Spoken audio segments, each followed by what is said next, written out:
Tunggu dulu ya, background saya lagi diedit. Logo BPSPL-nya salah. Jadi tunggu dulu, lagi diedit background-nya untuk saya.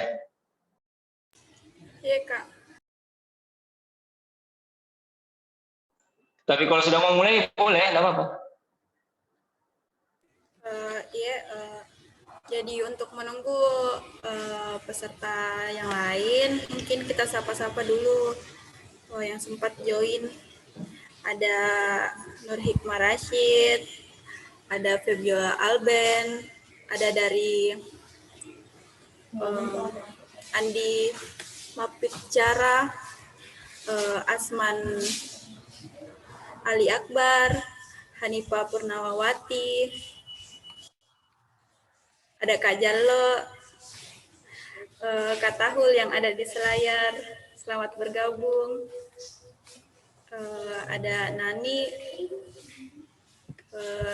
ada Kak Rahman, selamat bergabung. Kak Oya, ada Febiala Alben, ada Kak Sulung, ada Sulfiani Evi. Oh, lagi acara kirim-kirim salam. Bisa kirim-kirim salam. Bisa request salam. Oh, request.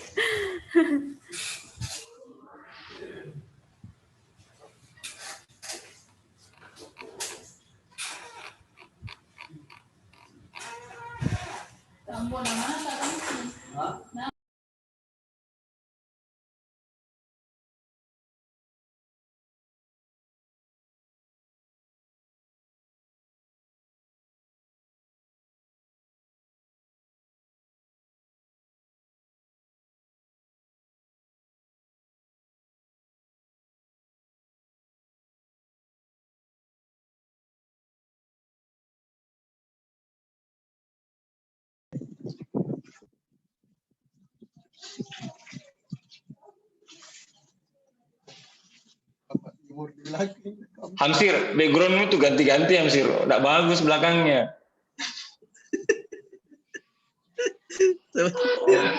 Hampir semua tempat kau nalan di dalam, Kak.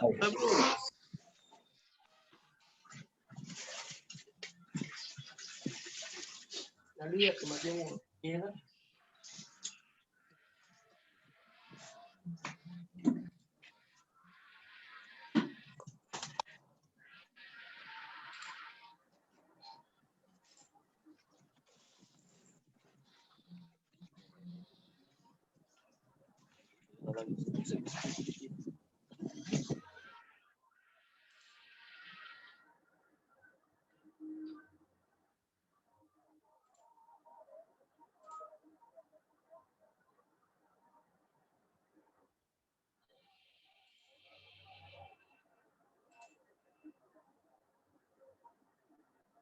Tunggu ya, diganti.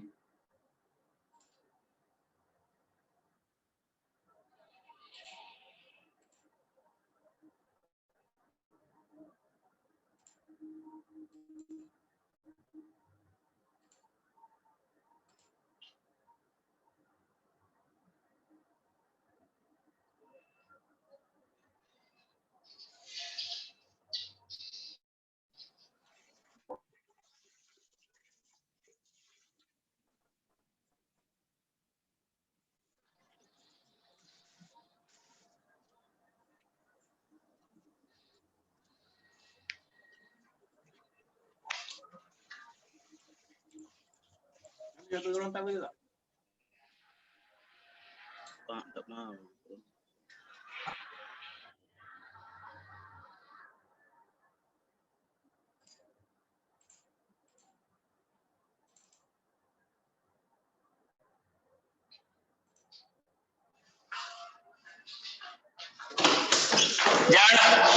Jan, rencananya pagi Jan.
Baik, Assalamualaikum, selamat siang dan salam sejahtera bagi kita semua.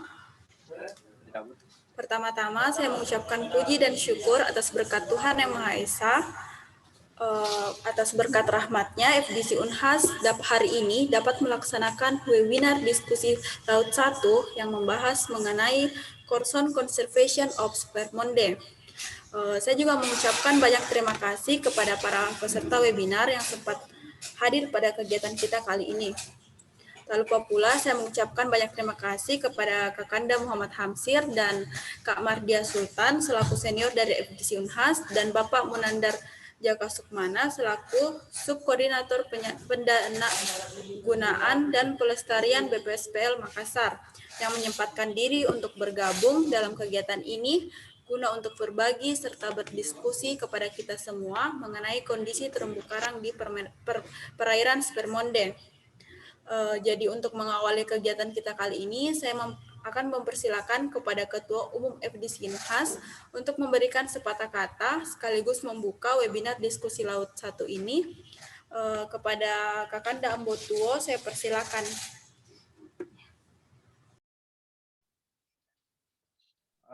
Terima kasih, moderator. Pertama-tama yang terhormat Kakanda Munandar selaku dari BPSPL, dan saya hormati Muhammad Hamsir selaku mantan Ketua Umum FDC Unhas periode 2008-2009, dan moderator serta teman-teman FDC Unhas yang saya hormati dan saya banggakan. Assalamualaikum warahmatullahi wabarakatuh. Waalaikumsalam warahmatullahi wabarakatuh.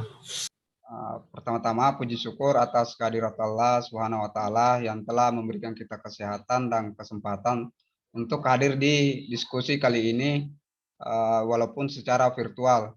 Dan tak lupa pula kita kirimkan salam dan salawat kepada Nabi Muhammad sebagai nabi junjungan kita, sebagai nabi petunjuk bagi umat manusia di muka bumi. Mungkin yang pertama-tama yang saya ingin sampaikan, terima kasih kepada Kakanda Munandar dan Kakanda Muhammad Hamsir yang telah menyempatkan waktu dan kesempatannya untuk menyampaikan ilmunya di diskusi kali ini. Kenapa kami mengangkat tema Corson Conservation of Spermonde?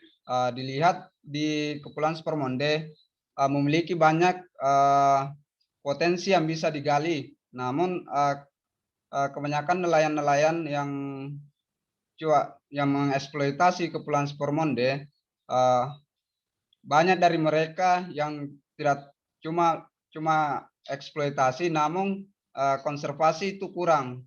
Dilihat dari beberapa kondisi ekosistem di Kepulauan Spermonde yang kayak ekosistem terumbu karang dan lamun itu sangat perlu diadakannya konservasi.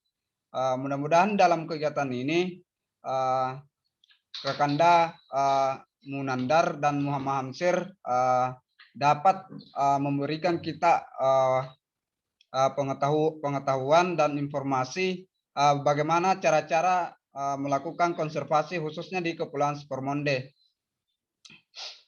Untuk yang terakhir, mungkin untuk terima kasih kepada teman-teman pengurus FDC yang telah meluangkan waktu dan kesempatan untuk melaksanakan kegiatan ini.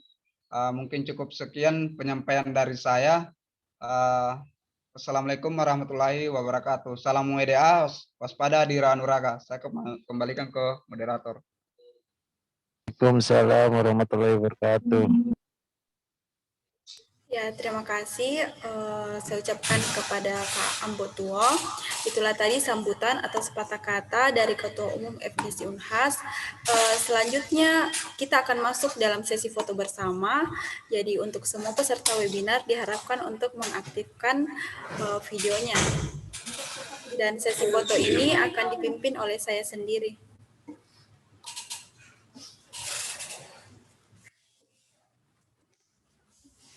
jadi mungkin bisa peserta webinar untuk aktifkan.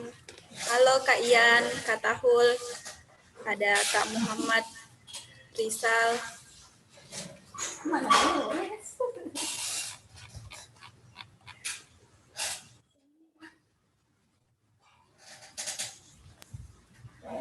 Halo Hanifah. Jadi untuk teman-teman yang belum aktifkan mungkin bisa diaktifkan dulu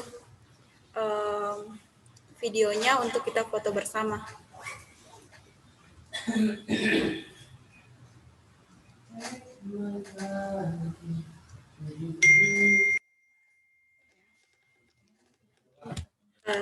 Baik, sudah ada beberapa yang mengaktifkan.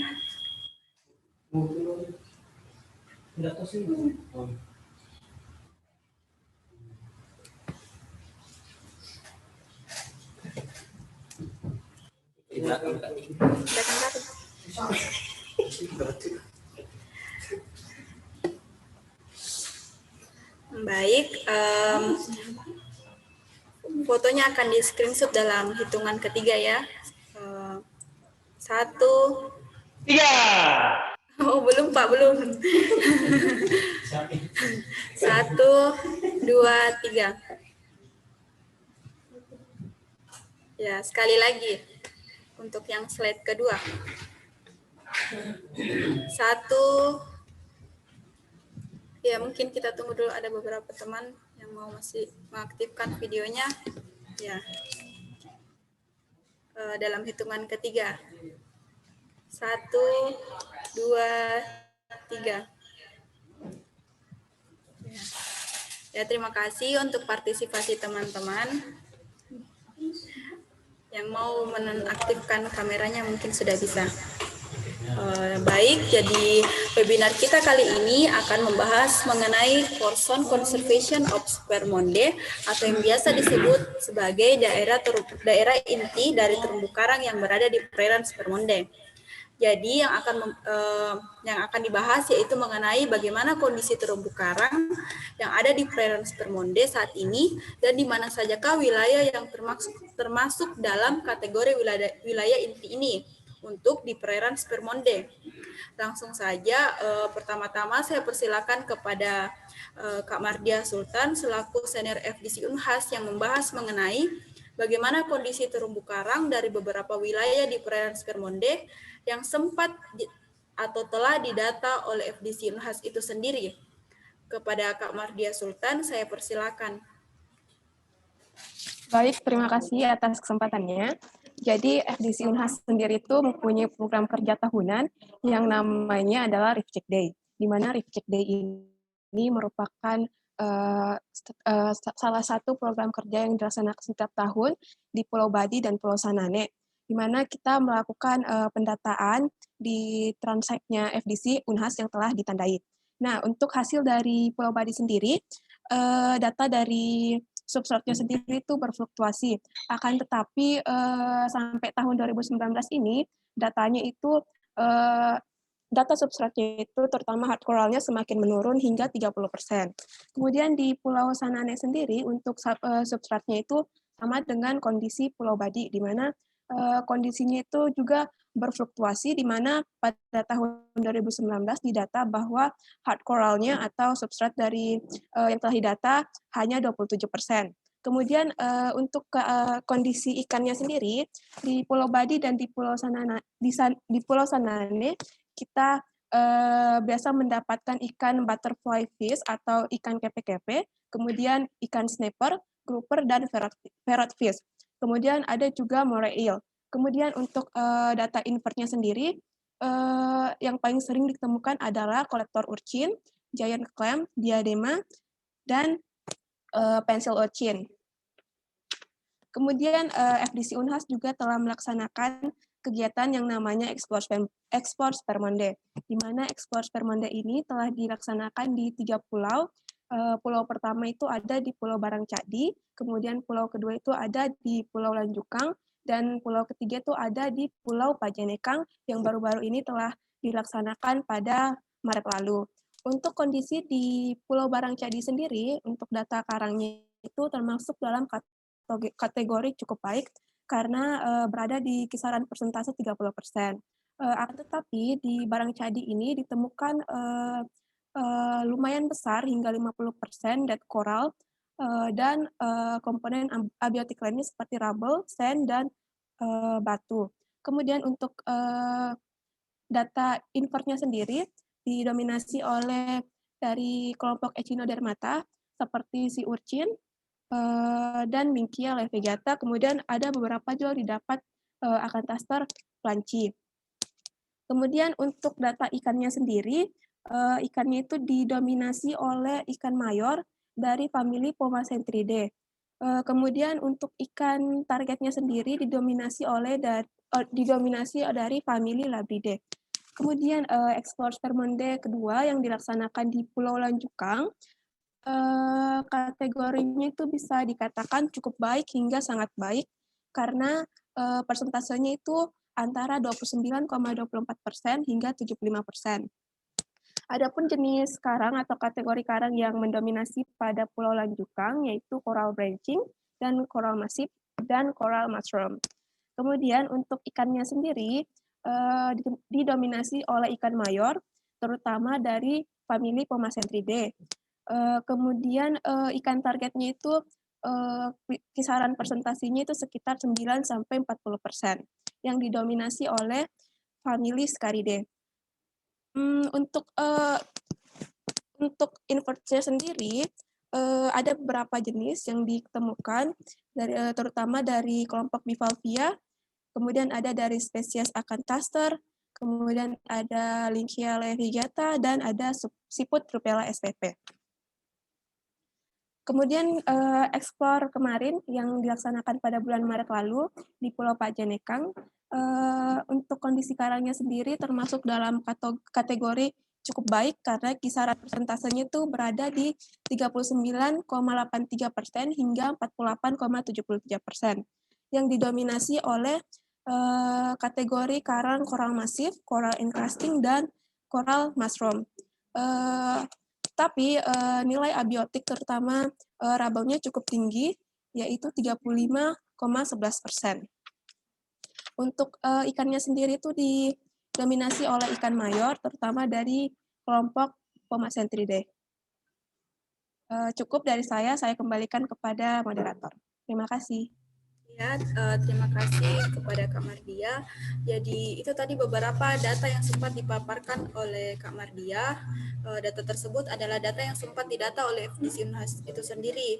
Jadi dari ketiga eksplor yang telah kami lakukan di Pulau Barang Cadi itu untuk terumbu karangnya dia masuk dalam kategori baik.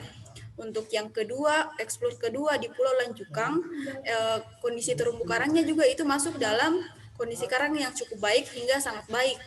Nah, untuk eksplor yang ketiga di Pulau Pajanekang yang sempat kita lakukan kemarin, kondisi karangnya juga itu masuk dalam kategori cukup baik.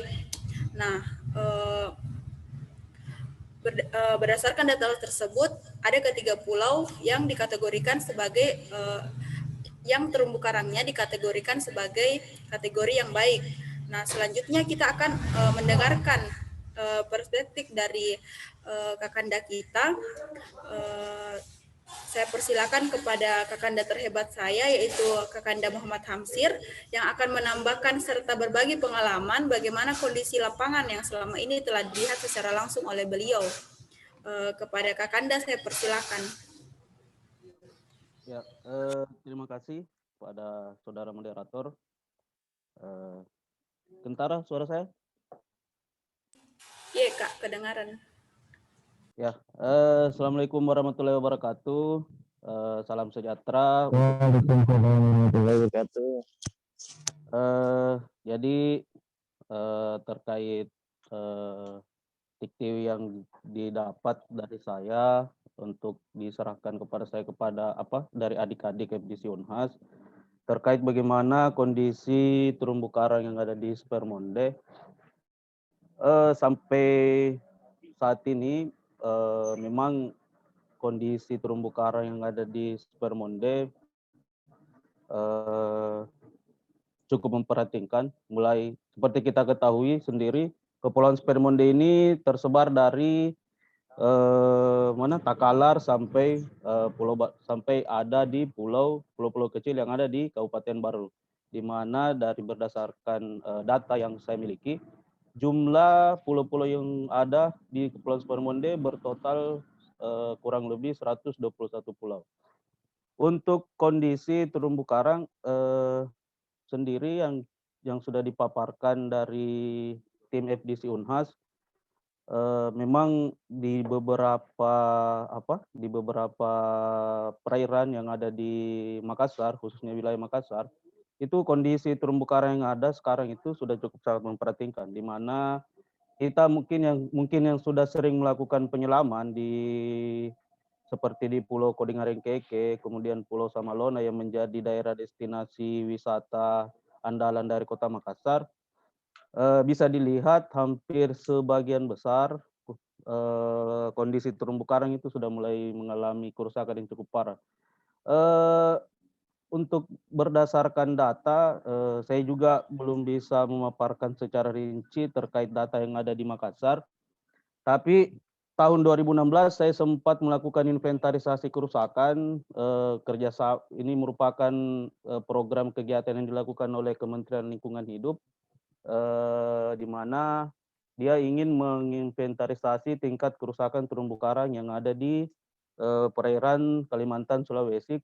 Kebetulan dalam hal ini Sulawesi Selatan itu yang masuk dalam kategori untuk disurvei ada 3 pulau, yaitu Pulau Baranglompo, Barancadi, dan Pulau Samalona.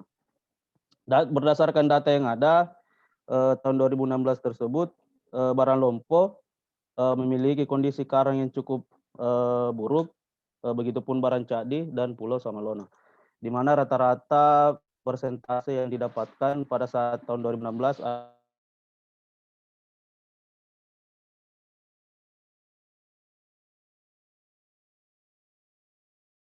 pengalaman yang pernah saya lakukan pada saat melakukan pengambilan data terumbu karang.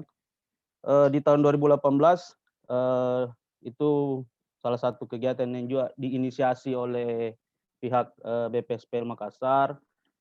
Kami mengambil data terkait potensi pencadangan untuk melakukan pencadangan kawasan konservasi di Liukang Tangaya, di mana ternyata dari beberapa titik pengamatan kami, ternyata kondisi terumbu karang di luar dari Pulau Pangkep itu ternyata sudah sangat rusak cukup parah, di mana dari sampel yang kita ambil ada 15 titik sampel, itu kondisi karang itu karang hidup cuma mencapai 17%. Sedangkan karang mati lebih didominasi memiliki persentase hampir sekitar 40%, di mana yang didominasi oleh karang-karang mati seperti dead coral alga, kemudian rabel, patahan-patahan karang, kemudian ada lagi karang yang sudah jadi pada umumnya karang yang rusak itu sudah karang mati yang sudah lama kemudian ditumbuhi oleh beberapa alga. Sedangkan tahun 2019 lagi-lagi saya sempat melakukan survei di Liukang Tangaya. Kebetulan ini sebenarnya kegiatan monitoring tahunan yang akan dilakukan oleh yang telah dilakukan oleh BPSPL Makassar. Hanya kendala kemarin kami cuaca, jadi tidak sempat memonitoring sampai 15 titik yang sempat dipasang pada monitoring awal, tahap awal 2018. Di 2019 kami hanya memonitor sekitar 5 titik, dan di mana dari 5 titik ini kondisi karang masih dari hasil pengamatan kami tidak mengalami kerusakan dari tahun 2018 ke tahun 2019 itu tidak mengalami perubahan tingkat kerusakan yang cukup parah. Dia agak relatif hampir sama dengan data tahun 2018. Kondisi karang masih dalam, ada yang kategori sedang, kemudian ada yang dalam kategori buruk. Nah, tahun 2019 juga lagi-lagi kami dipercaya oleh pihak BPSPL Makassar melakukan survei di Liukang Tupabiring, tepatnya di beberapa gosong yang ada di Kabupaten Pangkep, Tupabiring. Dari 14 titik yang kami lakukan itu di mana kondisi terumbu karang di tiap gosong-gosong yang ada di Kabupaten Pangkep itu juga cukup memprihatinkan, di mana banyak ditemukan pecahan-pecahan karang yang sudah cukup lama. Dia pecahan karangnya sudah mulai ditumbuhi oleh beberapa alga-alga. Untuk kondisi itu masuk dalam dari 14 titik yang kami survei, dia masuk dalam kategori sedang dengan nilai persentase itu 39,50%. Jadi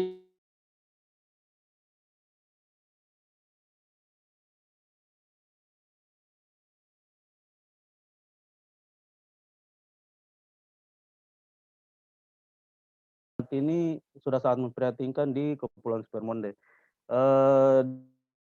Di Makassar sendiri untuk menikmati terumbu karang itu sudah sangat sulit. Terakhir kemarin teman sempat bertanya juga kepada saya, kalau kita mau melakukan penyelaman di daerah terumbu karang yang masih bagus, itu di mana kira-kira? Kalau saya bisa menjawab sih untuk saat ini, ya paling yang untuk kondisi bagus yang kita dapat melihat terumbu karang yang masih bagus itu, ya paling di Selayar mungkin. Di Selayar, di sekitaran Pantai Timur, itu kondisi karang masih cukup bagus. Di Takabonerate juga masih ada beberapa tempat yang untuk bisa melakukan penyelaman untuk melihat keindahan terumbu karang. Nah, kalau untuk di Makassar sendiri dan di Pangkep, kalau di Pangkep sih paling kita bisa melihat karang-karang yang masih bagus itu di Kapo Posang, Kabupaten Pangkep, yang merupakan kawasan konservasi yang dikelola oleh BKKBN Kupang. Di sana ada beberapa pulau, terutama di Pulau Suranti sama Pulau Pulau Pamanggangan. Nah, itu kondisi karang masih bagus, relatif cukup bagus. Beda halnya di Pulau Kapo Posang sendiri. Saya juga sudah pernah melakukan survei di 13 titik zona kawasan wisata yang merupakan wisata andalan di Kapo Posang. Pada umumnya sih kondisi karang juga sudah cukup rusak, terutama di Pulau Kapo Posangnya sama di Pulau Kondong Bali dan Pulau Papandangan. Rata-rata yang hampir semua penyelaman yang saya selami itu rata-rata umumnya adalah banyaknya patahan karang yang dijumpai. Jadi memang untuk wilayah Pangkep dan sekitarnya itu permasalahan yang ada mungkin adalah bagaimana mungkin illegal fishing yang masih marak dilakukan, banyaknya nelayan-nelayan yang masih melakukan pemboman. Itu kemarin kami sempat turun di beberapa gosong Pangkep itu masih kedengaran bom di bawah. Jadi memang menjadi daerah daerah tangkapan yang cukup banyak di beberapa gosong pulau-pulau Pangkep itu yang di sekitaran Sarapokeke, terus Sarapolompo ada beberapa gosong yang sebenarnya karang cukup bagus. Di daerah rataan karang cukup bagus, hanya saja di daerah Tubir itu patahan karang sudah mulai terlihat, terus lebih banyak didominasi oleh pasir. Mungkin itu saja pengantar dari saya terkait kondisi terumbu karang yang pengalaman beberapa yang pernah saya selami terkait nantinya pengelolaan terkait zona konservasi itu mungkin akan lebih dijelaskan oleh Kanda Nandar terkait bagaimana mungkin bisa nanti menjelaskan pengelolaan terumbu karang yang harus dilakukan saat ini melihat kondisi yang ada di kondisi terumbu karang kita yang sudah sangat memprihatinkan di Spermonde. Karena terus terang melihat kondisi karang yang ada di Spermonde saat ini itu mungkin beberapa ya untuk saat ini memang masih ada beberapa lokasi yang bisa kita nikmati, tapi dikhawatirkan kalau tidak ada proses pencegahan sejak yang saat ini untuk kita lakukan, mungkin terumbu karang yang ada di Spermonde itu tinggal menunggu waktu saja hancur, kemudian kita tidak dapat menikmatinya lagi selaku di mana kita kan sebagai penyelam, mungkin teman-teman FDC juga yang sering melakukan penyelaman, melihat kondisi terumbu karang juga kan tidak enak kalau cuma karang mati saja semua yang dilihat kan. Makanya mungkin nanti dari BPSPL bisa menjelaskan langkah-langkah apa yang bagus kira-kira untuk kita lakukan terkait penyelamatan kondisi terumbu karang yang ada di Sulawesi, di Kepulauan Supermonde ini. Terima kasih mungkin pada moderator, saya kembalikan. Assalamualaikum warahmatullahi wabarakatuh. Waalaikumsalam warahmatullahi wabarakatuh.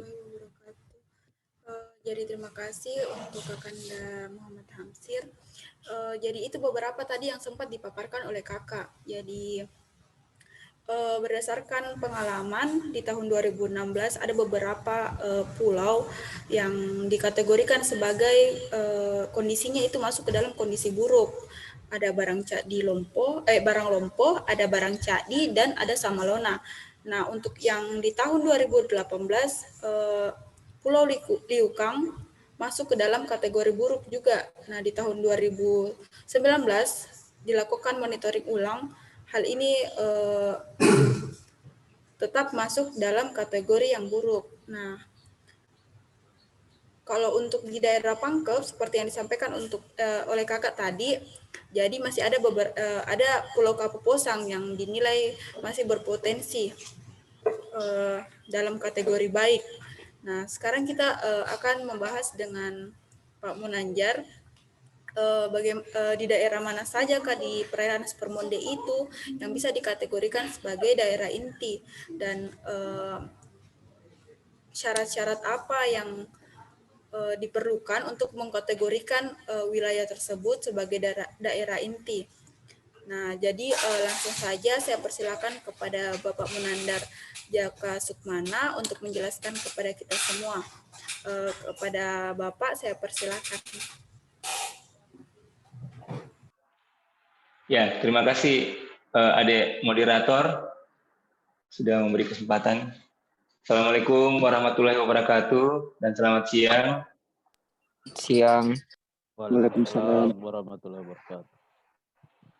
Terima kasih semua partisipan ini bersedia diganggu hari Minggunya ya. Ya, jadi perkenalkan, saya Munandar Jaka Sukmana. Bagi yang belum kenal, ya panggilnya Nandar saja. Saat ini saya kerjanya di Balai Pengelolaan Sumber Daya Pesisir dan Laut Makassar, tapi kantornya itu di Maros. Kalau BPSPL Makassar itu wilayah kerjanya se-Sulawesi, jadi bukan cuma di sekitaran Sulawesi Selatan, tapi ada 6 provinsi yang dalam lingkup kerja dari BPSPL Makassar. Kemudian apalagi, saya juga dulu alumni Unhas, beberapa kali mendaftar jadi anggota FDC tapi tidak pernah diterima, kasihan juga. Tapi untung juga ya, karena ternyata menjadi anggota FDC itu memang sangat susah setelah jadi alumni. Bercanda, nggak apa-apa. Karena kan sudah siang tuh, mungkin kalau jam-jam begini kita agak serius, biasanya kenanya ngantuk. Tadi saya sudah lihat ada beberapa yang menguap, setelah kebanyakan menguap, jadi dia pindah ke posisi ini, dia hilangkan videonya. Mungkin ya pada pergi tidur, tapi tidak apa-apa. Semoga yang lain yang masih ada di sini bisa menerima apa yang saya paparkan. Kita kemudian diskusi. Jadi kepada adik-adik mahasiswa ini ya saya cuma bisa berikan beberapa, cuma suplemen kecil saja, karena janganlah kita terlalu membicarakan hal yang berat di hari yang ceria ini. Kepada moderatornya kalau boleh dibagi ininya presentasi saya. Oh iya Kak.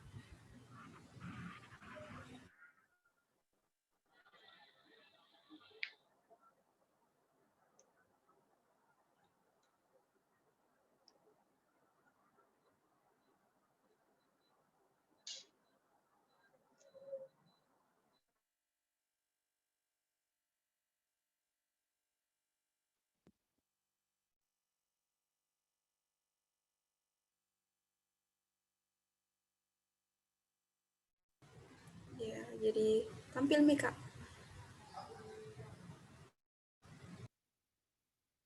Saya takut yang di bawah-bawahnya itu nanti udah kelihatan. Nggak apa-apa. Ya, itulah. Nah, jadi saya kembali. Sebenarnya yang dari panitianya, dia tidak saya materi yang dia cuma bilang harapannya ada yang mudah bagi saya dan mudah juga untuk diterima oleh adik-adik mahasiswa atau anggota edisi ataupun partisipan yang lain. Bagaimana kawasan konservasi sebagai wujud perlindungan bagi ekosistem terumbu karang khususnya di perairan Spermonde, Provinsi Sulawesi Selatan. Nah, saya ini selaku mewakili Kepala Balai Pengolahan Sumber Daya Pesisir dan Laut yang ada di Kabupaten Maros. Lanjut, Dek. Nah, jadi BPSPL Makassar itu punya tugas utamanya itu adalah melakukan kegiatan-kegiatan pengelolaan. Kegiatan pengelolaan itu melingkupi ada 3 sebenarnya yang paling penting. Moderator, Dek, halo, moderator. Iya Kak. Saya buka pertanyaan buat peserta. Kira-kira siapa yang bisa jelaskan yang dimaksud dengan pengelolaan di sini? Saya kasih ada hadiahnya. Kalau ada yang bisa jelaskan, coba. Jadi untuk partisipan yang ingin menjawab, ini ada hadiahnya. Jadi pertanyaannya itu apa itu pengelolaan nih Pak, Dika? Ya. Sempat ada yang bersedia untuk menjawab. Apa itu pengelolaan? Bisa langsung mengaktifkan. Betul hadiahnya Kak. Saya kasih waktu 2 detik. Hadiahnya. Adalah hadiahnya. Yang jelas bukan hadiah kaleng-kaleng, ini hadiah Sultan. Siap. Ya, hadiah Sultan. Jadi yang ingin menjawab bisa langsung mengaktifkan mic-nya. Saya juga bisa menjawab Kak. Kecuali hampir. Kayaknya hampir jangan lah, yang mahasiswa saja. Oh, siap. Ayo, ada enggak? Oke.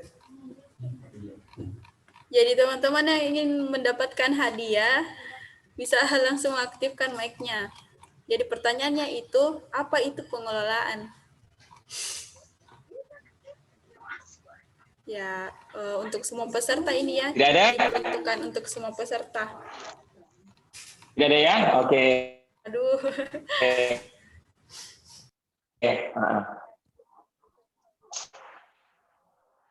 Menyusul. Nanti hadiahnya, rewardnya didouble lagi. Oh, ada Kak yang mengaktifkan ini. Dari sul_ca99. Kalau yang ini ketua edisi angkatan ketiga ini. Ini yang datuknya edisi ini. Coba, apa Sul?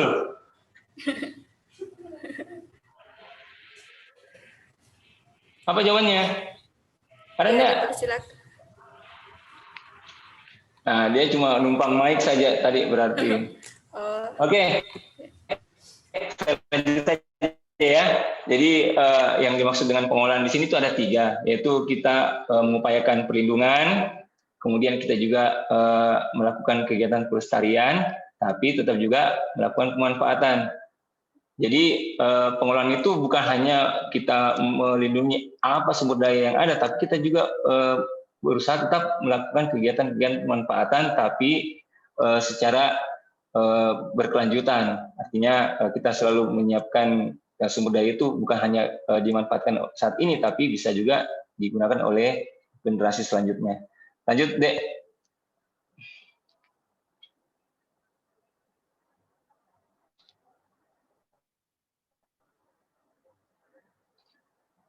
Nah, jadi sesuai dengan materi yang saya diminta bawakan. Nah,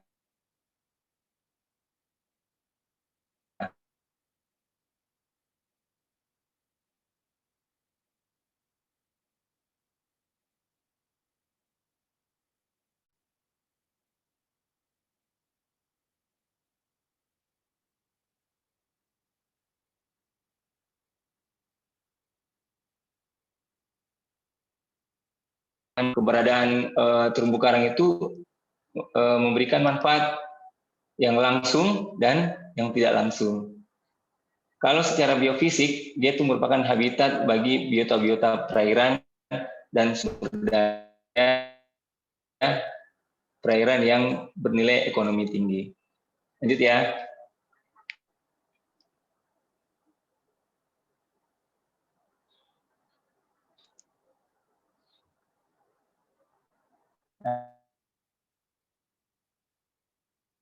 Nah, kalau Sulawesi Selatan, luas atau kondisi terumbu karang di Sulsel itu luas areanya 129.654.000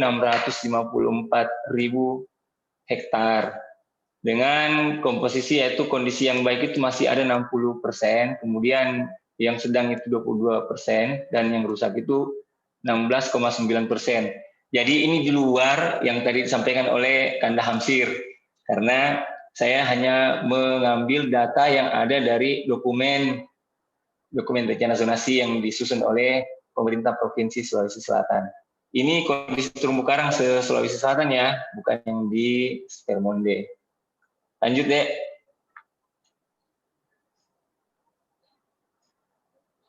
Nah, kalau untuk di Spermonde itu permasalahan-permasalahan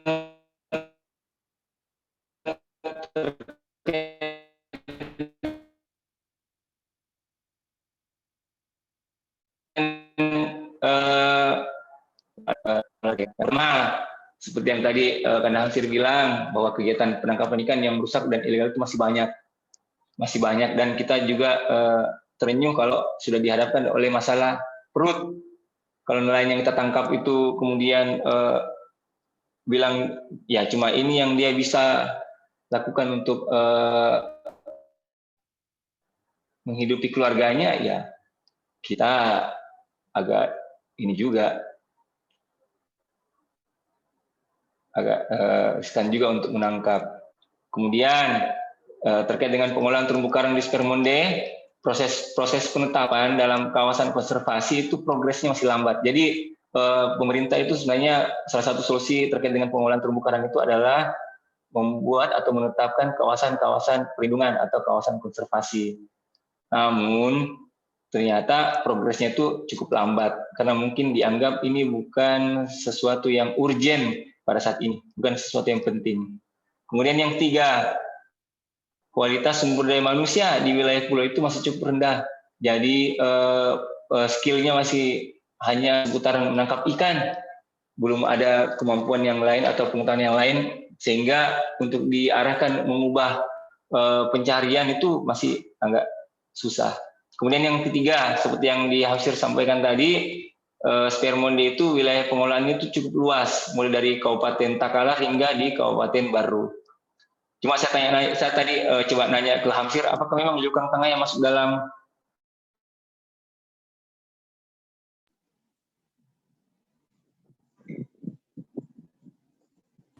Ya Kak, sempat terputus suara. pulang Spermonde? Dia belum jawab juga nih. Apa Kak? Agak terputus suara tak Kak? Oh gitu ya. Sekarang masih terputus? Ya, sudah lancar. Oh iya, oke. Sampai di mana tadi yang terputus atau saya lanjut saja? Lanjut saja ya. Bukan tengah ya, Yang pertanyaan ke Kak Hamsir tadi Kak, sempat terputus di situ. bukan tengahnya masih Spermonde juga, masih bagian Spermonde.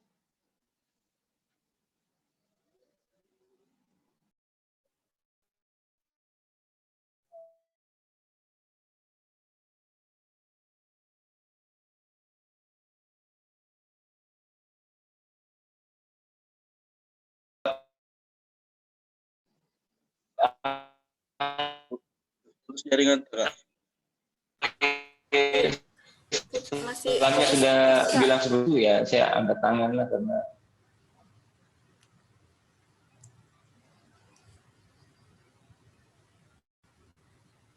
aduh, kayaknya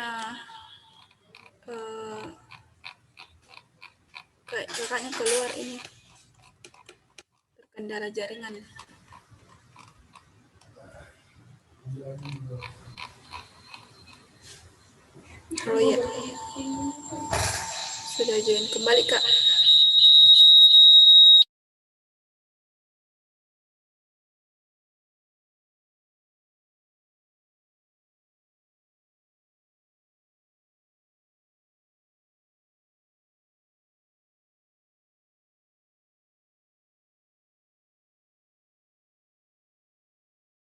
Baik, sambil menunggu pemateri untuk join kembali, jadi teman-teman yang ingin bertanya bisa langsung menanyakan di kolom komentar atau di room chat. Jadi nanti pada saat diskusi pertanyaannya bisa langsung dibacakan. Yang ingin ditanyakan bisa langsung. Gimana? Sudah kedengaran? Ya, sudah kedengaran Kak. Bagaimana teman-teman? Sudah kedengaran nggak? Iya Kak, kedengaran. Enggak, kedengaran. Maaf ya, karena hari libur, jadi jaringannya juga istirahat. Iya Kak. Mohon dimaklumi ya. Iya. Coba kalau hari kerja ada operatornya, tapi karena hari libur ya, jadi jaringan juga istirahat. Saya lanjut ya. Jadi saya tadi sudah nanya ke Hamsir dan ada jawabannya bahwa Liukang Tangaya masuk. Oke, lanjut kalau gitu. Lanjut di slide berikutnya.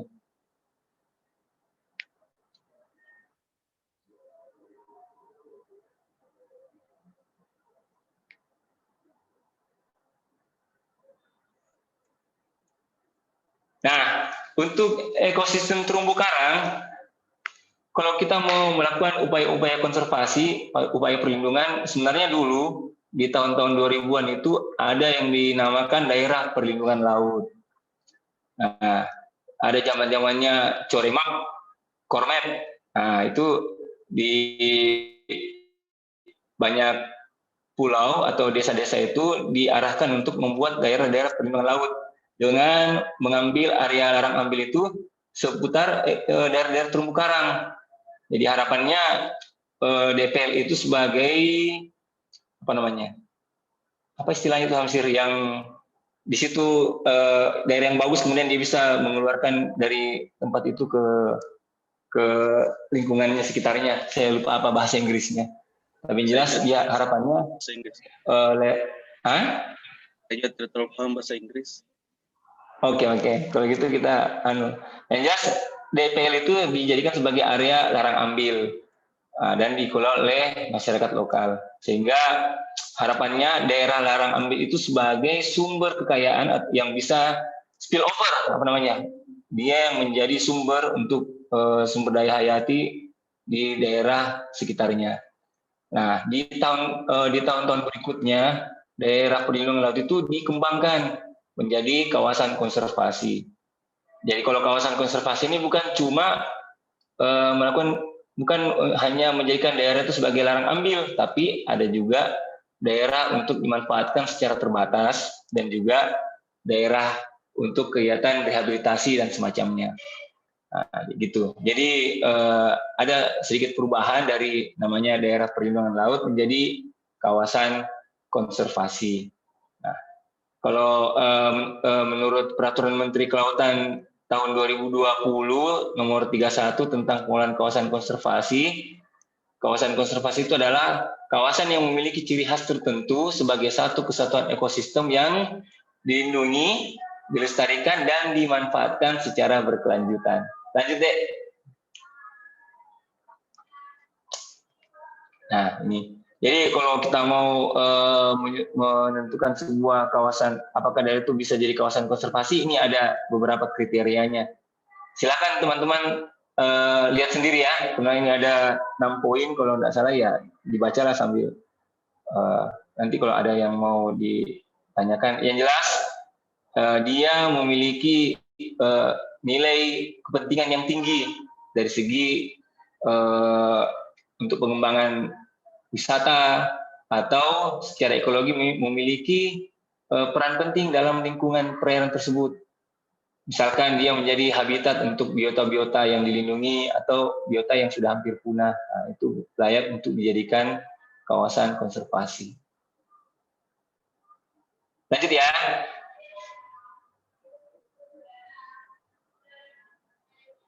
Nah, jadi kawasan konservasi itu wajib memiliki zona.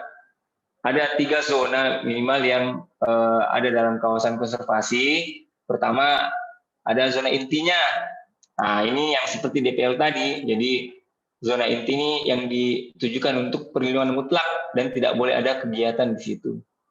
Nah, jadi kalau namanya kawasan konservasi itu tipenya sebagai taman atau ya yang taman, itu luasan ekosistem targetnya minimal 10% terwakili dalam zona inti. Kalau dia berbentuk suaka, itu paling sedikit 70% dari luas habitat biota target. Nah, itu yang mesti dimiliki dalam kawasan konservasi. Kalau zona pemanfaatan terbatas itu boleh ada, boleh tidak ada, yang tujuannya untuk kegiatan perikanan dan pariwisata secara berkelanjutan. Kemudian ada zona lainnya. Nah, ini zona lain ini yang berada di luar zona inti dan di luar zona pemanfaatan terbatas. Ayo lanjut lagi.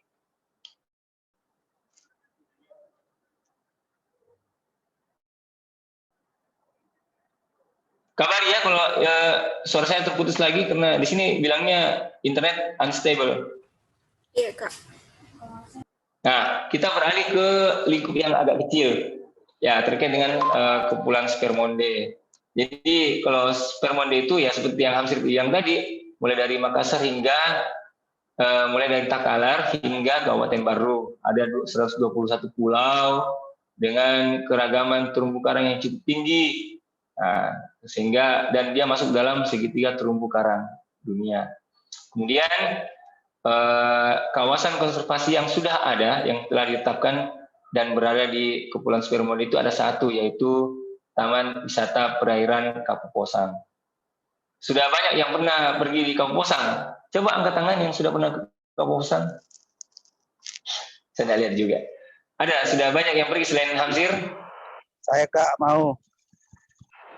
Oh, kalau cuma mau tidak bisa di sini, harus pernah.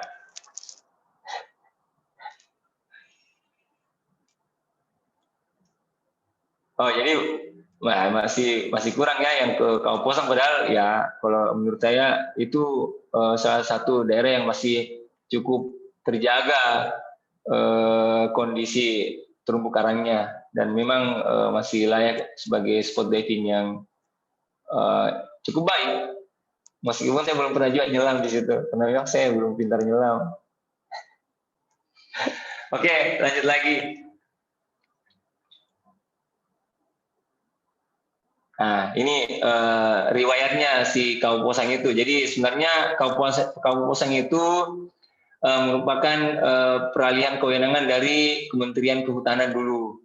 Jadi sudah dicadangkan oleh Kementerian Kehutanan sejak tahun 96 sebagai sebuah kawasan wisata perairan.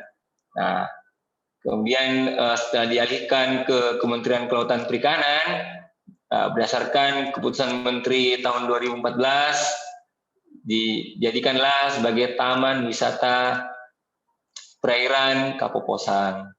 Lanjut ya. Nah, ini kalau kita bicara tentang zona inti, di sana ada beberapa daerah zona intinya. Pertama itu di Matiro Matae yang luasnya 300 hektar lebih. Itu teridentifikasi sebagai daerah pemijahan dan daerah asuhan bagi spesies ikan karang sehingga layak dijadikan zona inti. Nah, karena dia berlaku sebagai zona inti, maka berarti tidak boleh ada kegiatan-kegiatan apapun di daerah tersebut. Lanjut. Kemudian yang kedua di Matiro Ujung itu luasnya 700 hektar lebih. Kemudian dan ini juga sama, dia merupakan daerah pemijahan bagi jenis-jenis kima dan juga daerah asuhan bagi beberapa jenis penyu. Dan pasir putihnya merupakan daerah pendaratan penyu untuk bertelur. Makanya dijadikan sebagai zona inti sehingga habitat bagi biota-biota target yang tadi disebutkan itu bisa terlindungi. Oke deh, lanjut. Saya rekomendasikan lah kapan-kapan FDC buat kegiatan di Kapuposang. Ya alasannya pergi latihan nyelam, tapi sebenarnya pergi rekreasi. Nah ini di Spermonde itu kan luas, dan sekarang baru satu yang sudah ditetapkan, yaitu Taman Wisata Perairan. Kalau Taman Wisata Perairan Kapuasang itu langsung dikelola oleh Kementerian Kelautan Perikanan. Nah, kalau berdasarkan dokumen rencana zonasi yang dibuat Provinsi Sulawesi Selatan, sebenarnya ada 4 kawasan konservasi daerah yang berada di lingkup wilayah perairan Kepulauan Spermonde. Kalau ya di sini salahnya. Jadi kalau menurut Hamsir tadi Liukang Tangaya masuk dalam Kepulauan Spermonde, berarti ada 5 kawasan konservasi, calon kawasan konservasi yang berada di Kepulauan Spermonde. Lanjut.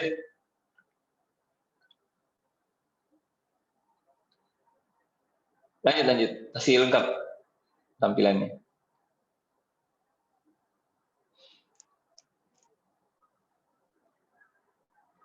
Nah, di luar dari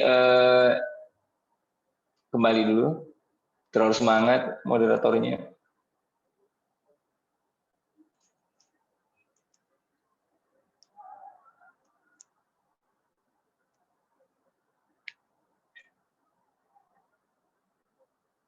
Nah, jadi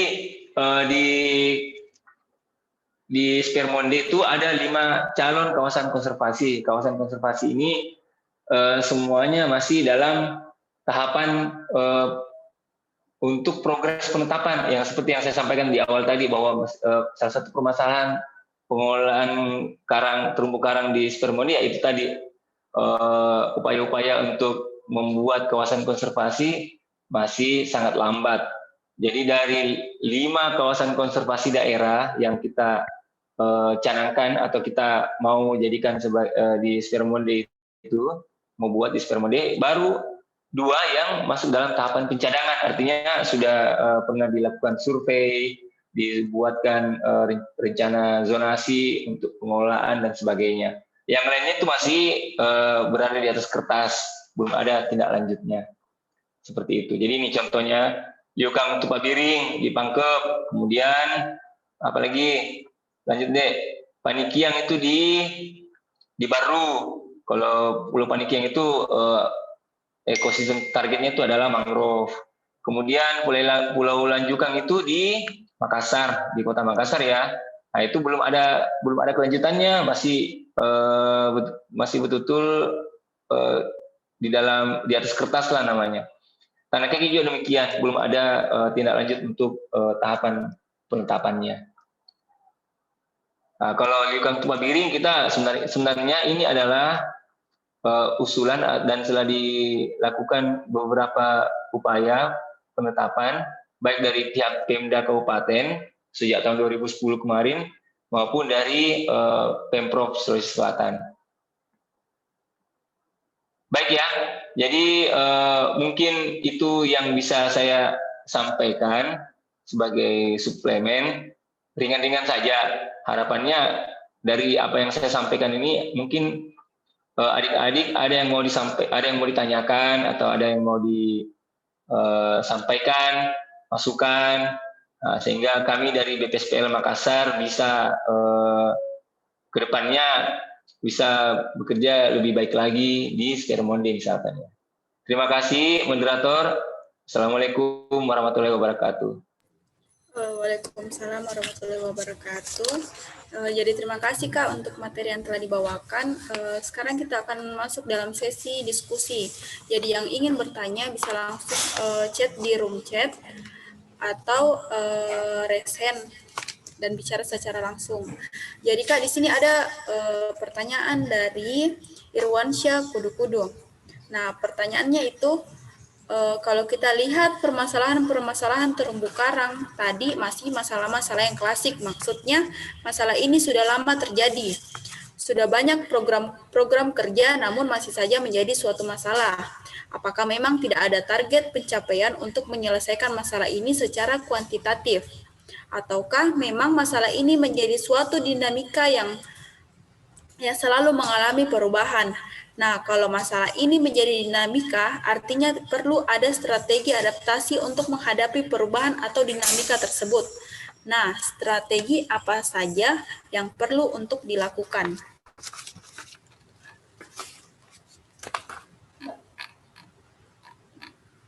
Langsung dijawab atau Kak, mungkin bisa langsung dijawab atau gimana? Atau ya, tunggu pertanyaan? Oh, langsung dijawab ya. ya, mungkin bisa langsung Saya dijawab, diberi Kak. kesempatan cari contekan. Oh, bisa, Kak. Jadi Bercanda. Ya. Jadi Oke. Ini jawaban pribadi saya ya. Saya menjawab hanya berdasarkan pengalaman-pengalaman saya. Tidak karena pertama karena dibilang masalah klasik, padahal ini saya masih muda, jadi belum cukup umur untuk bahas yang klasik-klasik itu. Nah, tapi sebenarnya seperti ini, kalau kita mendapatkan sebuah permasalahan, kita cenderung mau gampangnya, mau langsung memecahkan masalah tersebut. Padahal kalau menurut teori ilmu pengelolaan, yang mestinya kita selesaikan itu di akar permasalahannya. Nah, apa akar permasalahannya? Nah, itu yang panjang ceritanya, karena bukan hanya menyangkut di satu elemen, bukan hanya di satu instansi, tapi dia sudah berangkat dari banyak kepentingan yang terkait. Sebagai contoh, misalkan masalah sampah. Nah, di pulau itu kalau kita bicara terumbu karang, pasti ada kaitannya dengan sampah. Penurunan kualitas karang kita ya karena banyaknya endapan sampah yang masuk. Ya, sampah itu kalau kita mau menyalahkan masyarakat pulau itu akan bilang bahwa sampah itu dari Makassar. Ya kan? Dan kita perlu sepakati itu, dan memang itu yang terjadi sebenarnya. Jadi kita kalau mau cuma bersih pantai, kejabak seperti itu seperti menabur garam di laut ya, Hamsir ya, kayak gitu kata-katanya kalau saya tidak salah dengar. Nah, jadi yang mau diselesaikan itu jangan permasalahannya, tapi kita cari akar permasalahannya. Nah, akar permasalahan itu ada beberapa aspek, dan itu yang mau diselesaikan. Padahal gubernur ini atau bupati ini cuma 5 tahun. Dia baru menyelesaikan satu aspek, masih ada 4 aspek yang tertinggal. Periode berikutnya sudah berganti, beda lagi strateginya. Jadi betul yang tadi penanya itu sampaikan bahwa ini masalah klasik. Dan memang kita belum pintar, belum pintar untuk menyelesaikan masalah tersebut. Apa yang saya pernah dengar? Semua cara sudah dilakukan kecuali cara yang tepat. Ya, nah itu. Mungkin itu dulu penanya. Siapa yang nanya tadi, Dek? Saya lupa. Kak, dari Irwansyah Kudu-Kudu. Oh, si Kudu-Kudu Irwansyah. Oke. Terima kasih, pertanyaannya bagus sekali. Lanjut lagi, Dek. Yang lain. Atau Hamsir ada yang mau ditanyakan, ada yang mau disampaikan terkait yang pertanyaan tadi? Silakan. Atau siapa yang mau diskusi tentang ini boleh. Cuma jangan terlalu lama ya. Untuk saat ini belum. Jadi harus secara perlahan memang ini Kak untuk menyelesaikan masalah ini. Tidak bisa untuk cara cepat atau instan. Tapi jangan perlahan, simultan. Kalau perlahan itu tidak akan selesai. Yang sekarang kita ajar, kemudian karena perlahan, dia 10 tahun ke depan sudah jadi kakek-kakek, anaknya lagi harus kita ajar. Jadi itu berat. Nah, coba kalau simultan, semua instansi, semua mau kerja bareng, ya mungkin ya. Karena kita belum pernah praktekkan kerja-kerja kolaborasi yang betul-betul tepat. Oke, lanjut. Ya, ini ada lagi pertanyaan Kak di room chat dari Solihin.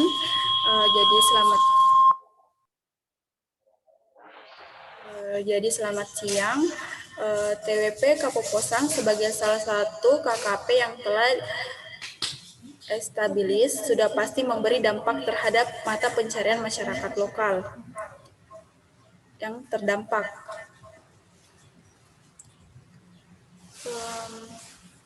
Apakah UPT atau BPSPL mengukur perubahan dampak tersebut dari sisi sosiologi ekonomi juga atau hanya berfokus ke biofisik? Karena perubahan sosiologi ekonomi yang saya rasa ini terhadap Tapi sampai 65 ini BTC dia punya. komplikat masyarakat terhadap aturan zonasi.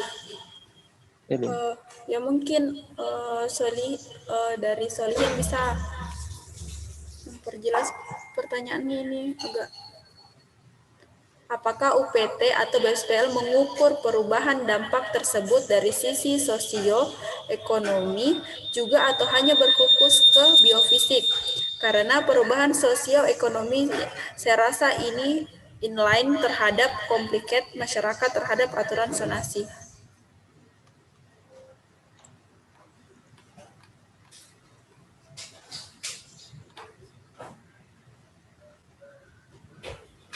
Oke. Ya. Terima kasih. Benar-benar saya kagum. Saya kayaknya pada zaman mahasiswa belum pernah bertanya atau diskusi sampai yang betul-betul spesifik seperti ini. Saya baca karena moderator juga agak rumit cara menyampaikan. Jadi saya baca pertanyaan sendiri. Yang dari Suin ya. Iya. Oke. Kalau sepengetahuan saya, karena di sana juga di Kaoposang itu ada UPT-nya, ada unit pelaksana teknisnya dari Kupang, Balai Kawasan Konservasi Perairan Nasional, ada satkernya di Kaoposang. Jadi mungkin tidak tepat kalau saya yang jawab, cuma sepengetahuan saya, kalau mereka melakukan kegiatan monitoring itu bukan hanya biofisik yang diukur atau dimonitor, tapi juga kondisi sosial ekonomi. Tapi mereka tidak melakukan pengukuran monitoring sosial ekonomi itu tahunan, beda dengan biofisik. Mereka itu mungkin ada memang laporan monitoring biofisik tahunannya, tapi kalau untuk sosial ekonomi tidak. Nantilah pertanyaan ini, maaf ya Solinnya, nanti pertanyaan ini akan saya sampaikan, saya teruskan ke Wilker Kaoposang dari Balai Kawasan Konservasi Perairan Nasional Kupang, ada orangnya. Tapi memang betul kita jangan hanya melakukan pengukuran biofisik, tapi memang harus terkait dengan sosial ekonomi, karena harapan kita partisipasi dan kontribusi masyarakat lokal akan lebih aktif, lebih bagus kalau kegiatan-kegiatan kita itu menunjang kehidupan sosial dan kehidupan ekonomi mereka, pasti itu. Itu dulu, adik moderator. Apa lagi? Ya, makasih Kak. Jadi selanjutnya ada pertanyaan dari Is. Tabe izin Kakak bertanya, salah satu penyebab kerusakan terumbu karang karena kurangnya kesadaran masyarakat Salah satu penyebab kerusakan terumbu karang karena kurangnya kesadaran masyarakat dalam menjaga ekosistemnya. Apakah ada solusi selain memberikan kesadaran kepada masyarakat untuk menjaga ekosistem, or minimal memberikan mata pencarian alternatif?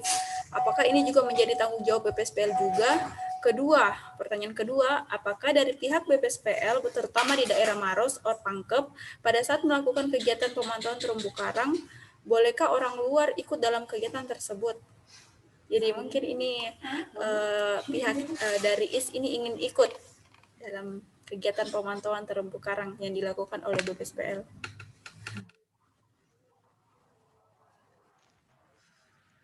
Ini IS laki-laki atau perempuan? Lagi Kak. Ya, Oh, laki-laki. Biasanya Hamsir tidak mau ajak yang laki-laki kalau mau pergi survei. Dia senangnya yang perempuan.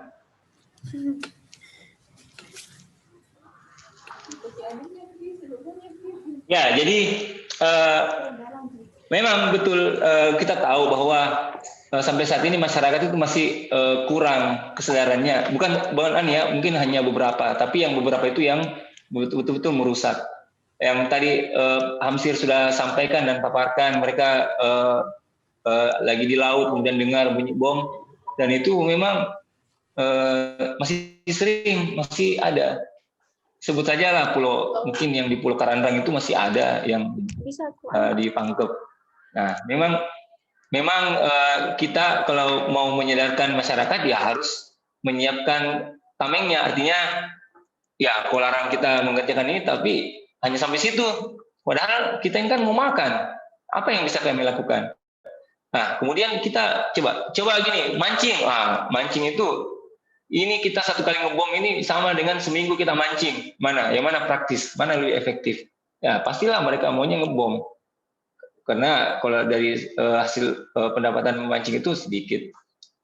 Ya, itu jadi cukup memang complicated, bahasa Inggris juga. Cukup lengkap, banyak lah, dan memang kita harapannya ini adalah kerja bersama dengan yang lain. Kalau kita mau memberikan usulan ke masyarakat pulau untuk mata pencarian alternatif, ya kita harus bisa bekerja sama dengan instansi lain yang punya kapasitas dalam menyediakan pekerjaan-pekerjaan alternatif tersebut, seperti itu. Kalau BPSPL saat ini kita lebih bekerja sama dengan kelompok-kelompok konservasi, kelompok-kelompok masyarakat yang penggiat konservasi. Biasanya mereka kita bantu untuk sarana, kemudian ya mereka berpartisipasi aktif dengan sering membuat laporan teratur kepada kami terkait dengan kegiatan mereka.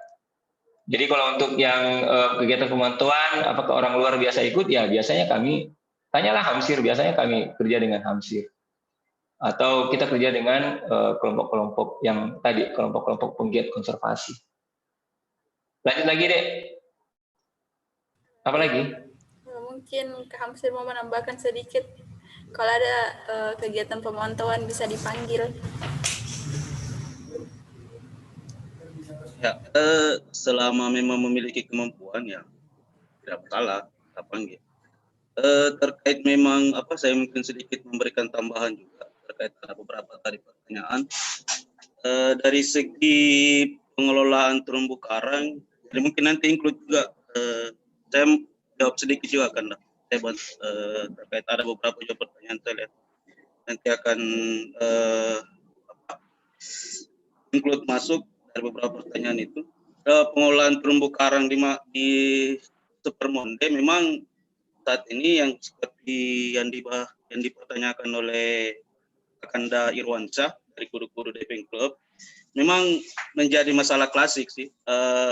Dari dulu semenjak saya mengenal dunia penyelaman, selama saya sudah beberapa tahun melakukan penyelaman, terus melakukan pendataan, masalah klasik yang memang sampai sekarang terjadi adalah terkait kerusakan terumbu karang akibat illegal fishing. Ini memang menjadi menjadi permasalahan yang cukup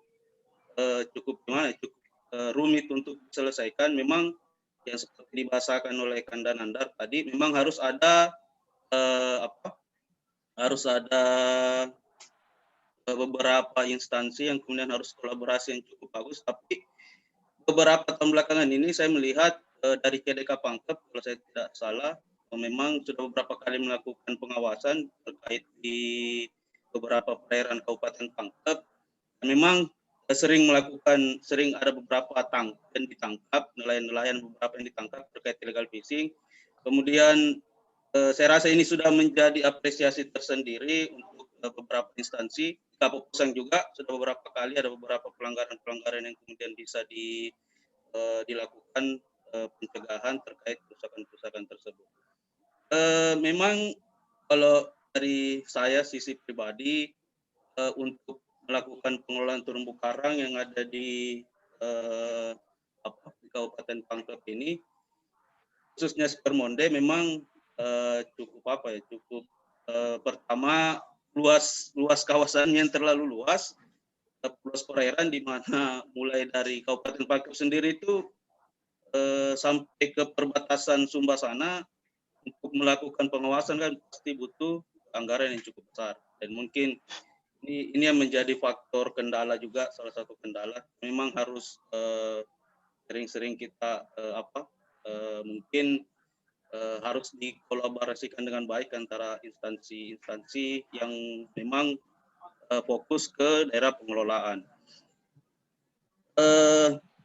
Terkait mata pencarian alternatif, di Kapupaten sendiri sebenarnya karang itu karena dia sifatnya taman wisata perairan, di sana ada beberapa kelompok masyarakat yang memang dilatih untuk dapat melakukan menjadi dive guide,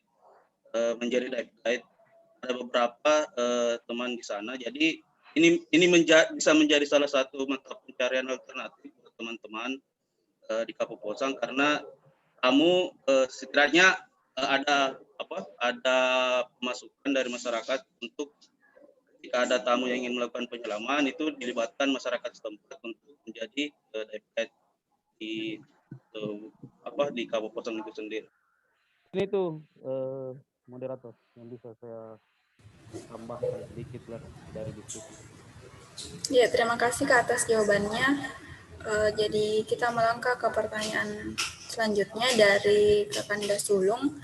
Pertanyaannya itu bagaimana perkembangan perlindungan kawasan Spermonde, apakah ada kemajuan atau malah terjadi kemunduran, misalnya luasan terumbu karang semakin berkurang atau semakin banyaknya pulau-pulau yang terkena abrasi atau luasan daratannya menyusut. Jadi mungkin bisa langsung dijawab, Kak. Oh, gitu. Kayaknya hamster lebih bagus menjawab ini. Dia lebih sering di Spermonde jalan-jalan daripada saya. Siap. Maaf Hamsir, sorry, saya dulu. Siap. Jadi kan ada pertanyaannya Zulung ini yang upaya-upaya yang dilakukan, apakah itu sudah cukup untuk memulihkan ekosistem atau tidak? Oke, saya jawab dulu ya, Hamsir ya. Nanti kau ini tambahkan. Jadi kalau di BPSPL Makassar itu memang karena wilayah kerjaan juga dia Sulawesi. Kita tidak bisa fokus hanya di satu kawasan, misalkan di Spermonde. Tapi pernah kami mencoba membuat semacam kebun stok karang. Tujuannya apa? Jadi kalau ada kegiatan-kegiatan transplantasi karang, tidak perlu lagi mengambil dari alam, tapi cukup dari kebun stok yang kami kelola. Nah, begitu. Tapi ternyata tidak bisa berlanjut karena di daerah itu ternyata mungkin karena ada kegiatan reklamasi Pantai Losari sampai tingkat kepuruhannya itu meningkat tajam. Yang jelas kami salah mengambil lokasi, itu saja. Dan betul memang upaya transplantasi seperti kegiatan transplantasi karang itu tidak bisa menjadi jawaban yang cukup bagus untuk pemulihan kondisi ekosistem. Kalau Prof Jamaludin Jompa itu lebih senang kalau kita seperti melakukan zonasi gitu, kawasan konservasi. Dia lebih bagus katanya kalau kita mau melakukan kegiatan-kegiatan perlindungan karang itu dalam bentuk kawasan konservasi. Demikian, silakan Hamsir tambahkan.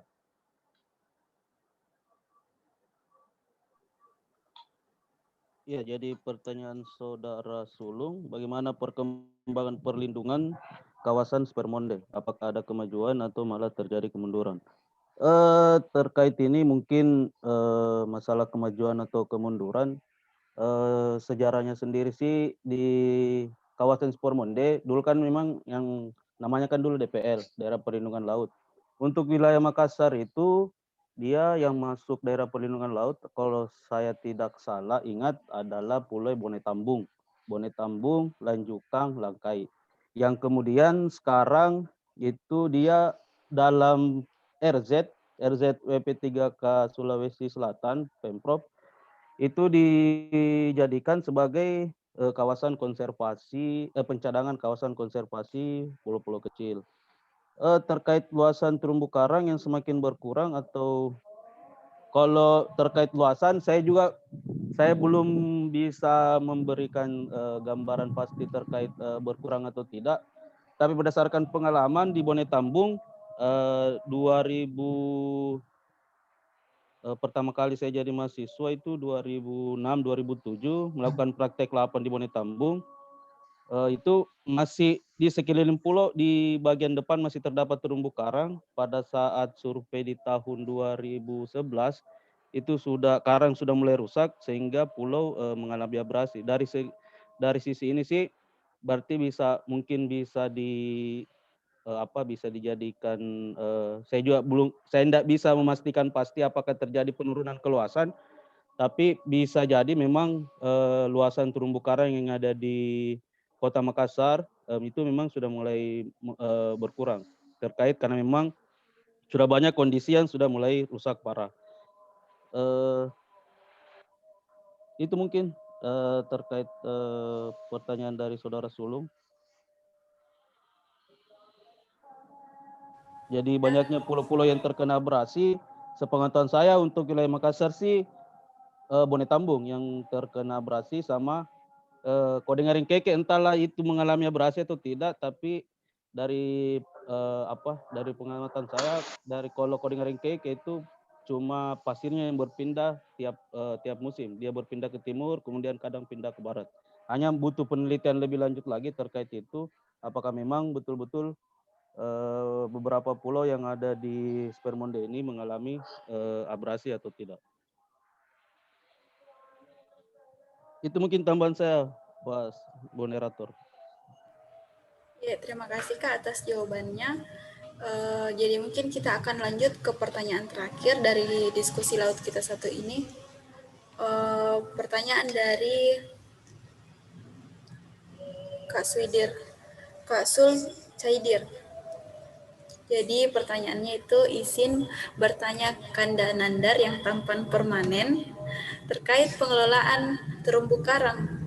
Batasan BPSPL dalam pengelolaan terumbu karang itu sampai di mana saja, mengingat Kementerian KLH punya kewenangan dalam pengelolaan terumbu karang.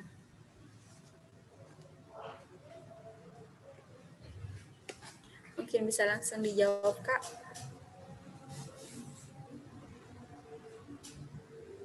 Oh ya, saya jawab ya. Wah, ini susah ini.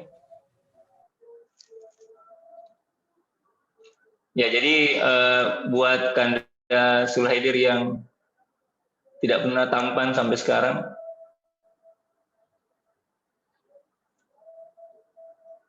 batasan. Oh, jadi ya. Jadi tupoksi dari BPSPL Makassar itu sebenarnya adalah pengelolaan sumber daya hayati. Jadi kita itu bicaranya ya apa saja yang ada di perairan di laut itu sebenarnya bisa kita kelola. Nah, kalau kaitannya dengan KLHK itu kewenangannya dia dari segi pemanfaatan. Mereka itu yang masih memegang. Kita juga sebenarnya masih selalu berdiskusi dengan lingkungan hidup, bukan lingkungan hidup ya, kehutanan dan lingkungan hidup itu terkait bagaimana kita kerjasama dalam pengelolaan sumber daya yang masih kayak bukan tumpang tindih, tapi memang dia ada juga mereka punya tupoksi dan kami juga ada tupoksinya. Jadi kami berbagi. Untuk di LHK itu ada namanya BKSDA. Nah, mereka itu dalam hal pemanfaatan, misalkan untuk perdagangan karang hias melalui mereka. Tapi kami juga diminta bantu untuk melakukan verifikasi apakah jenis karang hias tersebut, apa jenisnya, apakah sesuai dengan kuota yang mereka berikan dari BKSDA kepada stakeholder. Seperti itu. Kami kerjasama. Sama seperti jika di kehutanan dulu terkait dengan mangrove. Nah, itu. Kami juga karena mangrove itu di wilayah pesisir, kami mau tidak mau juga akan masuk bekerja di area tersebut. Meskipun kalau dari segi materi, mangrove itu hutan, nah berarti kehutanan yang punya kewenangan untuk melakukan pengelolaan. Seperti itu deh. Semoga Kanda Sulhaidir ini bisa mengerti. Terima kasih. Iya, terima kasih banyak Kak. Mungkin ini masih ada pertanyaan terakhir dari Kak Solihin yang sempat bertanya tadi. Ya, jadi pertanyaan itu mohon izin bertanya lagi, Pak. Berdasarkan pengalaman pribadi saya terkait transplantasi karang, seberapa worth it bagi kami mahasiswa melakukan transplantasi karang dengan budget terbatas, Pak? Apakah ada rekomendasi rehabilitasi karang tanpa harus transplantasi? Atau apakah ada kajian khusus dari BPSPL atau akademisi terkait rasio keberhasilan transplantasi terhadap kerusakan yang ditimbulkan dari transplantasi?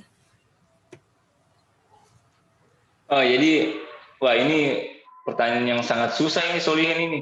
Rasio dari keberhasilan dan kira-kira dampak dari kegiatan yang dilakukan terkait dengan transplantasi. Bagus sekali pertanyaannya ini. Dan saya terus terang kapasitas saya atau pengetahuan saya terkait dengan kegiatan-kegiatan transplantasi itu masih terbatas. Ya, kalau yang pernah dilakukan oleh BPSPL Makassar itu kita menggunakan pipa paralon. Nah, itu murah. Nah, cuma kalau dia sudah berat itu bisa patah, rentan untuk patah. Karena kita harus mengisi paralon itu dengan beton di dalamnya dan sebagainya. Nah, itu betul yang tadi tingkat keberhasilannya rendah, tapi nanti jadi sampah di laut itu, nah itu berarti bisa menjadi kerusakan juga yang ditimbulkan dari kegiatan transplantasi. Makanya beberapa tahun belakangan ini ya kita mengubah pola. Jadi setiap ya memang kita masih gunakan paralon, bisa juga menggunakan busi. Tapi saya lupa, terus terang saya belum terlalu paham. Nantilah kalau kapan Solihin kita diskusi, saya arahkan langsung kepada expertnya yang sering melakukan kegiatan-kegiatan transplantasi di balai kami, di Balai Pengolahan Sumber Daya Pesisir dan Laut. Nantilah kalau coba lihat di YouTube itu kami punya kegiatan, kami punya kebun stok karang di Malalayang, itu yang sudah diinisiasi sejak 2015 dan sampai sekarang masih bagus karena ada perawatan rutin yang dilakukan tiap minggu. Nah, itu boleh dilihat bagaimana kondisinya yang pernah kami lakukan di BPSPL Makassar. Makasih moderator, itu yang bisa saya tanyakan, jawabkan. Ya, terima kasih Kak atas jawabannya.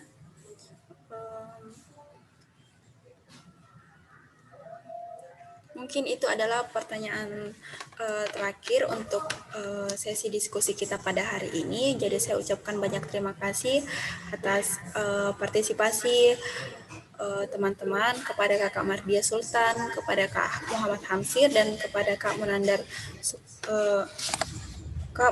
Jaka Sukmana.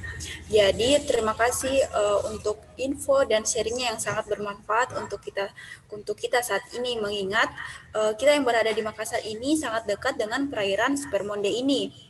Nah, kita lihat dari tadi diskusi kita, terdapat 121 pulau yang termasuk dalam kawasan Spermonde, tapi hanya 4 pulau yang masuk dalam kategori pulau konservasi, di mana 2 pulau ini sudah dinyatakan sebagai daerah konservasi, yaitu Pulau Lanjukang dan Pulau Tanah Keke, dan 2 lainnya itu masih dalam status percadangan, yaitu Pulau Liukang Tupabiring dan Pulau Panikiang.